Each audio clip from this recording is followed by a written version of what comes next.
And so, changing gears a little bit to Destroyed by the Events of the Day. For Right. listeners who are unaware, what is that one about? Okay, so that was my first novel. That novel took me almost 15 years to write, start to stop.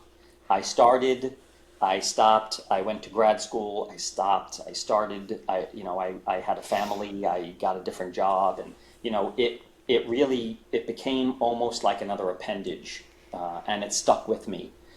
It was originally going to be a short story about a teacher that strikes a student.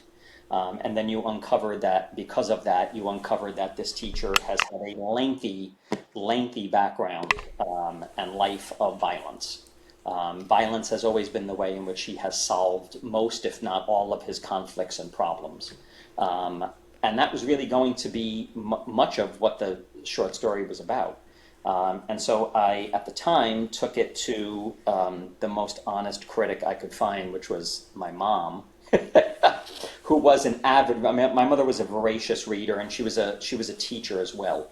And I said to her, "You have to read this, but you can't read it as my mom." And she just said, "Give it to me." And I gave it to her, and she returned it. It was about 30 pages, and she returned it, and she said, "You have to keep writing.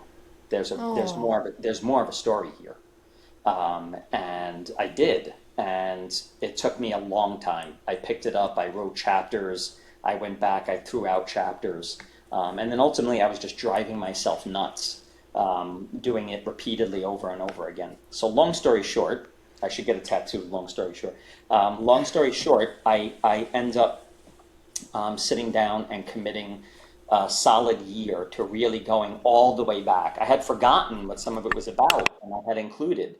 But ultimately, it is about a English teacher, of which I was for a long time, who inexplicably, for no reason seemingly, strikes a student in his class.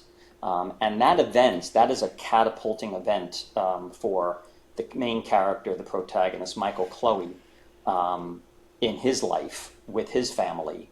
It's also a catapulting event for the school itself. Behind the scenes of this very prestigious prep school, there are a lot of secrets.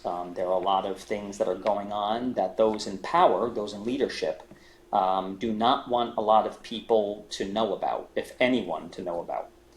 So enter the board chair, enter the principal of the headmaster of the school, and you encounter conflict back and forth with that. But you also go back and forth in Michael's life quite a bit to uncover that he was a young man that probably had a lot of trauma in his life and always dealt with it in a very violent manner. What's unusual about it is Michael is it's very unassuming looking. He's very slight. He's very small. He's really nothing physically threatening, and no one that you would cross the street afraid of. And he has this violent, intense, violent side to him that scares everyone in his universe, with the exception of his childhood sweetheart, Lara, who eventually becomes, his wife and the mother to his child. And so the question really remains, will Michael and his brother Sean, who is a priest, you talk about two different individuals, will they be able to uncover everything that is going on at that school before the powers that be can make sure that they don't find out about everything going on at that school? So you have a couple of different power plays going on.